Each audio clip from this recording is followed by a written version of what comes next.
মামলায় গ্রেপ্তার জীবন কৃষ্ণ সাহা, সিবিআই এর পর ইডির হাতে গ্রেপ্তার এবার বড়োয়া তৃণমূল বিধায়ক।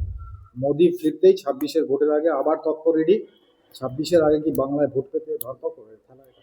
দেখুন, ইতিপূর্বে জীবনকৃষ্ণ সাহেব 13 মাস জেল খেটেছিলেন সিবিআইয়ের হাতে, তারপরে জামিন পেয়েছিল। এখন ইডি আজকে সকালে বাড়িতে গিয়েছিল। উনি পাঁচিল টপকে পালানোর চেষ্টা করেছিলেন, মোবাইলে ফেলে দিয়েছিল। পাঁচিলের হাইট উঁচু হওয়ার কারণে হয়তো উনি টপকাতে পারেননি, ওনাকে ধরেছে, গ্রেফতার করেছে। তো আমি দাবি তুলেছি একটা, যে আমাদের দাবি মানতে হবে, পাঁচিলের হাইট কমাতে হবে রাজ্য সরকারকে। বাচ্চারা এগুলো কষ্ট পাচ্ছে, কারণ দুর্নীতির টাকায় তো খেয়ে শরীর স্বাস্থ্য ভালো বানিয়ে ফেলেছে, টপকে পালাতে পারছে না, বারবার অকৃতকার্য হয়ে যাচ্ছে টপকানোর ক্ষেত্রে। তো এখন ব্যাপারটা হচ্ছে, হঠাৎ এত তৎপর হয়ে উঠছে কেন ইডি বা কেন্দ্রীয় এজেন্সি? আমাদের একটা সন্দেহ হচ্ছে, নতুন করে বিজেমূলের বাইনারি তৈরি হচ্ছে না তো? যে বিজেপি তৃণমূলের যে বাইনারিটা আমরা ক্রমশ ভাঙতে পেরেছিলাম, মানুষ বুঝতে পেরেছিল যে কিভাবে আমাদের বাড়ির মেয়ে তিলোত্তমাকে খুন করার পরে সিবিআই কেসটা হাতে নেওয়ার পরেও যেন একটা ঝিমিয়ে চলছিল। যথাসময়ে চার্জশিট না দেওয়ার ফলে জামিন পেয়ে গেল সন্দীপ ঘোষেরা। এই সমস্ত বিষয়গুলো আমাদেরকে ভাবছিল।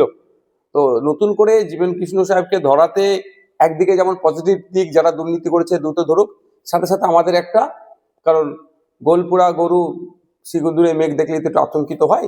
তো আবার নতুন করে বাইনারি তৈরির চেষ্টা হচ্ছে না তো? আমরা চাই এই দুর্নীতির সাথে রাঘব বোয়ালগুলোকে খুঁজে বার করুক। এই চুনোপুটিগুলোকে ধরলে হবে না। এরা টাকাগুলো তুলে কোথায় পাঠাতো, কাদের কাছে টাকাগুলো দিত? এদের ক্ষমতা নেই সব টাকাটা হজম করার। যদি ক্ষমতা থাকতো সব টাকাটা হজম করার, তাহলে ওকে ওকে অ্যারেস্ট হতে হতো না।